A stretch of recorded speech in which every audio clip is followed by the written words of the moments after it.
జనగామ జిల్లా లింగాలగనపురం మండలం వనపర్తిలో నూతన గ్రామ పంచాయతీ భవన నిర్మాణం, అంగన్వాడీ భవన నిర్మాణం, వివిధ అభివృద్ధి కార్యక్రమాల శంకుస్థాపనకు ముఖ్య అతిథిగా స్టేషన్ గన్పూర్ శాసనసభ్యులు కడియం శ్రీహరి పాల్గొని శంకుస్థాపన చేశారు.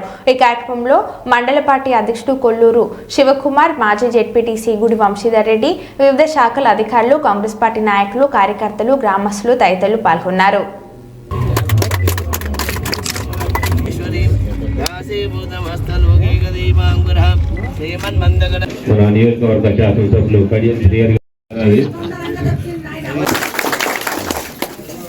మీ అందరి ఆశీర్వాదంతో స్టేషన్ గన్పూర్ నియోజకవర్గం నుంచి నేను ఎమ్మెల్యేగా గెలవడం జరిగింది. ఆ తర్వాత నియోజకవర్గ అభివృద్ధిని దృష్టిలో పెట్టుకొని మీకు ఇచ్చిన మాటకు కట్టుబడి కార్యక్రమాలు చేయాలనే ఆలోచనతో ప్రభుత్వం అండ ఉంటే ఎక్కువ పనులు చేసి నేను కాంగ్రెస్ పార్టీలోకి రావడం జరిగింది. నేను కాంగ్రెస్ పార్టీలో చేరిన తర్వాత పార్లమెంట్ ఎన్నికలు వచ్చాయి. ఆ పార్లమెంట్ ఎన్నికలలో మీరందరూ కూడా కాంగ్రెస్ పార్టీ అభ్యర్థి మా అమ్మాయి అయిన కడియం కావ్య గారిని కూడా వనపర్తి గ్రామ ప్రజలు నిండు మనసుతో ఆశీర్వదించి బ్రహ్మాండమైన మెజారిటీ ఇచ్చారు. కాబట్టి నేను మా అమ్మాయి ఇద్దరం కలిసి ఈ గ్రామాన్ని అభివృద్ధి చేయవలసిన అవసరం ఉన్నది. తప్పకుండా మీ రుణం తీర్చుకుంటామని చెప్పి నేను ఈ సందర్భంగా తెలియజేస్తున్నాను. ఈరోజు ఒక ప్రత్యేకమైన దినం, ఒక పవిత్రమైన దినం కూడా.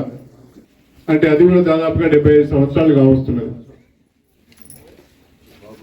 ప్రపంచంలోనే అతిపెద్ద ప్రజాస్వామ్య దేశం ఏదైనా ఉంది అంటే భారతదేశం. ఇంత పెద్ద భారతదేశానికి అంబేద్కర్ గారు రచించి ఇచ్చిన రాజ్యాంగం ఇవాళ మనందరినీ కూడా కలిసి ఉండే విధంగా చూస్తున్నది. భిన్నత్వంలో ఏకత్వం. భారతదేశంలో అనేక భాషలు ఉన్నాయి, భారతదేశంలో అనేక సాంప్రదాయాలు ఉన్నాయి, భారతదేశంలో అనేక మతాలు ఉన్నాయి, భారతదేశంలో వేల సంఖ్యలో కులాలు ఉన్నాయి.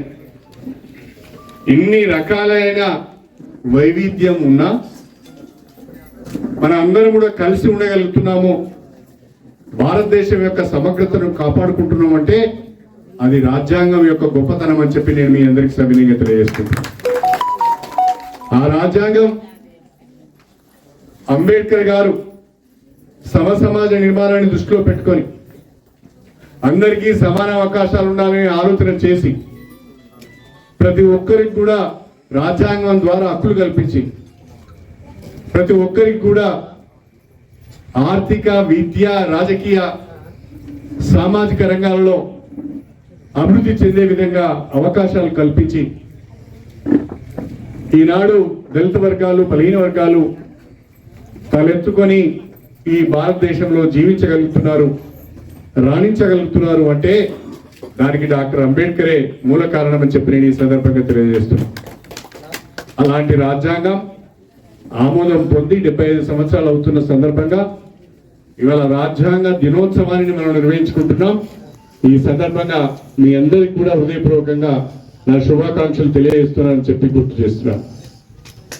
అదేవిధంగా ఈరోజు వనపర్తి గ్రామంలో కొన్ని అభివృద్ధి కార్యక్రమాలకు మనం శంకుస్థాపన చేసుకున్నాం.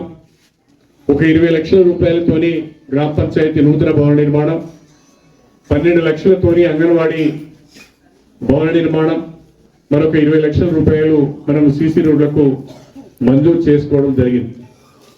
అయితే వనపర్తి గ్రామానికి సంబంధించి ఇక్కడున్న స్థానిక నాయకత్వం అందరూ కూడా, ప్రజలు కూడా మాకు ఒక మోడల్ గ్రామ పంచాయతీ భవనం కావాలి, ఏదో పంచాయతీరాజ్ వారు డిజైన్ చేసిన గ్రామ పంచాయతీ కంటే మంచి గ్రామ పంచాయతీ భవనం మాకు కావాలి, 20 లక్షల రూపాయలు సరిపోవు, ఇంకా అదనంగా నిధులు కావాలని అడిగారు. నేను వెంటనే పంచాయతీరాజ్ ఈ గారికి చెప్పాను, 20 లక్షలకు అదనంగా వనపర్తి పైన ఉన్న ప్రేమతోని ఈ గ్రామ పంచాయతీ భవనం కడియం శ్రేణి ఉన్నప్పుడు కట్టిలని వీరందరూ చెప్పుకునే విధంగా 20 లక్షలకు బదులుగా 40 లక్షల రూపాయలతోని చక్కటి గ్రామ పంచాయతీ భవనాన్ని నిర్మించుకుందామని చెప్పి నేను ఈ సందర్భంగా తెలియజేస్తున్నాను.